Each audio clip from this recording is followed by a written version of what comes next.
Assalamualaikum warahmatullahi wabarakatuh.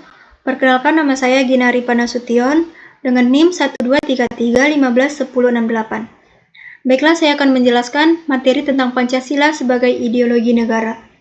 Materi yang pertama yaitu pengertian dan pentingnya Pancasila sebagai ideologi. Secara harfiah, ideologi berarti ilmu pengetahuan tentang ide-ide atau the science of ide, atau ajaran tentang pengertian-pengertian dasar atau Kailan menurut Kailan 2010 nomor 23.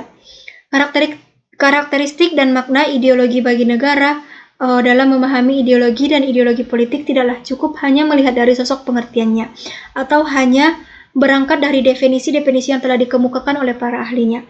Menurut Sugito dan kawan-kawan 2003, nomor 100-103, beberapa karakteristik suatu ideologi antara lain, yang pertama, ideologi seringkali muncul dan berkembang dalam situasi krisis. Yang kedua, ideologi merupakan pola pemikiran yang sistematis. Yang ketiga, ideologi mempunyai ruang lingkup jangkauan yang luas namun beragam. Yang keempat, ideologi mencakup beberapa strata pemikiran dan panutan.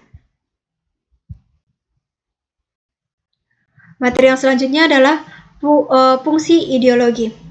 Ideologi dapat membantu anggota masyarakat dalam upaya melibatkan diri dalam berbagai sektor kehidupan di samping fungsinya yang sangat umum. Ideologi juga memiliki fungsi yang khusus sifatnya seperti 1. Ideologi berfungsi melengkapi struktur kognitif manusia. Yang kedua, ideologi berfungsi sebagai panduan. Yang ketiga, ideologi berfungsi sebagai lensa melalui mana seseorang dapat melihat dunianya, sebagai cermin melalui mana seseorang dapat melihat dirinya, dan sebagai jendela melalui mana orang lain bisa melihat diri kita. Kemudian yang keempat, ideologi berfungsi sebagai kekuatan pengendali konflik sekaligus fungsi integratif. Materi yang selanjutnya adalah macam-macam ideologi. Ada beberapa macam ideologi yang berkembang di dunia saat ini. Di antaranya adalah ideologi fasisme, liberalisme, sosialisme, komunisme, ideologi Islam, termasuk ideologi negara yaitu ideologi Pancasila. Yang pertama itu adalah ideologi fasisme. Profesor Dr. William Eberstein dalam Soekarno tahun 1981 nomor 38 sampai 44 mengemukakan unsur-unsur ajaran fasisme sebagai berikut. Yang pertama, tidak mempercayai pikiran, the start of reason. Yang kedua, menyanggah persamaan dasar manusia. Yang ketiga, etika tingkah laku didasarkan atas kebohongan dan kekerasan. Yang keempat, pemerintah dilakukan oleh golongan elit.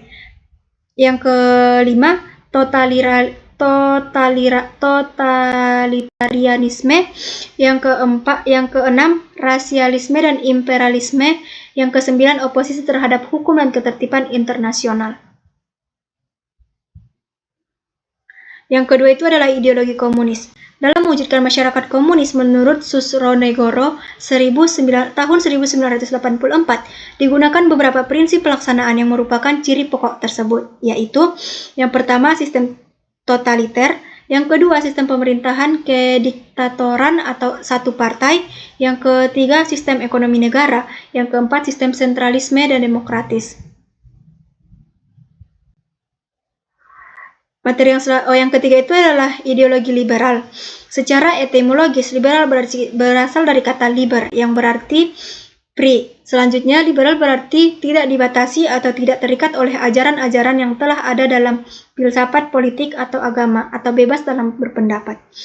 Pokok-pokok ideologi liberal menurut Soekarno tahun 1981 nomor 60-68 adalah yang pertama, percaya terhadap Tuhan sebagai pencipta. Yang kedua, percaya terhadap persamaan dasar semua manusia.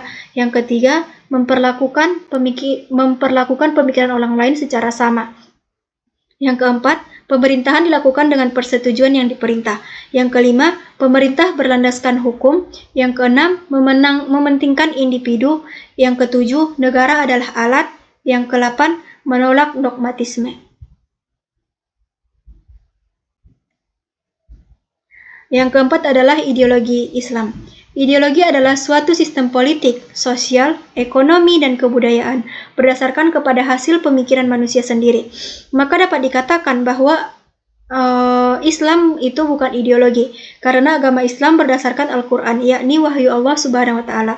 Pokok-pokok ideologi dalam Islam menurut Soekarno tahun 1981, nomor 115 sampai 141 adalah yang pertama, percaya kepada hanya satu Tuhan. Yang kedua, persatuan dan kesatuan. Yang ketiga, musyawarah dan mufakat. Yang keempat, memegang persamaan dasar manusia. Yang kelima, etika tingkah laku didasarkan atas kerjasama. Yang keenam, memegang atau menegakkan keadilan. Yang kelima itu adalah ideologi Pancasila. Pancasila sebagai dasar negara dan pandangan hidup sekaligus juga sebagai ideologi negara. Sebagai ideologi negara berarti bahwa Pancasila merupakan gagasan dasar yang berkenaan dengan kehidupan masyarakat. Masyarakat yang dicita-citakan dalam ideologi Pancasila ialah masyarakat yang dijiwai dan mencerminkan nilai-nilai dasar yang terkandung dalam Pancasila, yaitu masyarakat yang beriman dan bertakwa kepada Tuhan, serta bertoleransi, menjunjung tinggi nilai-nilai kemanusiaan, masyarakat yang bersatu dalam suasana perbedaan, berkedaulatan rakyat dengan mengutamakan musyawarah, serta masyarakat yang berkeadilan sosial.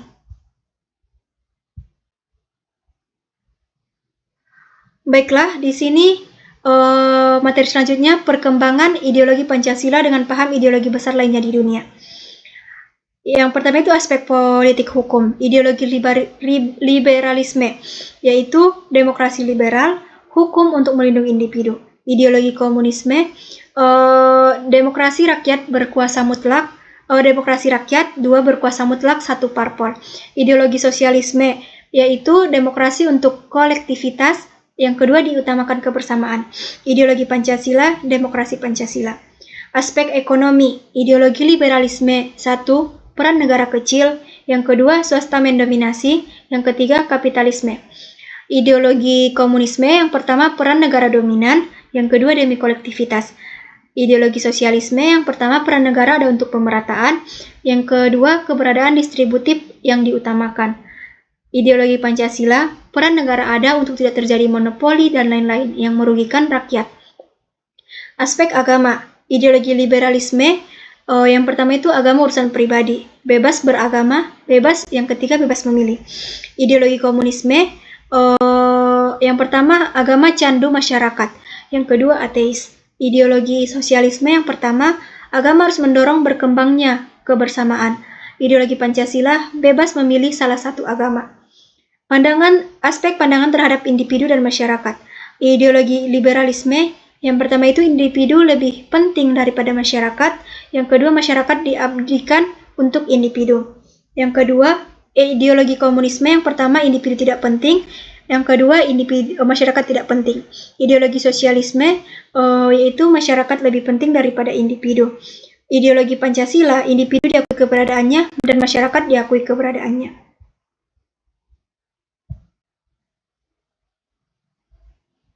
Materi yang selanjutnya adalah pentingnya ideologi Pancasila di tengah ideologi-ideologi lainnya. Undang-Undang Dasar Negara Republik Indonesia tahun 1945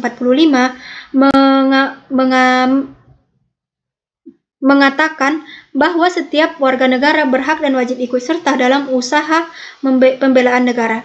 Termasuk dalam hal ini adalah mempertahankan ideologi Pancasila. Upaya-upaya itu dapat dilakukan antara lain sebagai berikut. Yang pertama, menumbuhkan kesadaran untuk melaksanakan nilai-nilai luhur Pancasila. Yang kedua, melaksanakan ideologi Pancasila secara konsisten. Yang ketiga, menempatkan Pancasila sebagai sumber hukum. Yang keempat, menempatkan Pancasila sebagai moral dan kepribadian bangsa Indonesia. Pentingnya ideologi Pancasila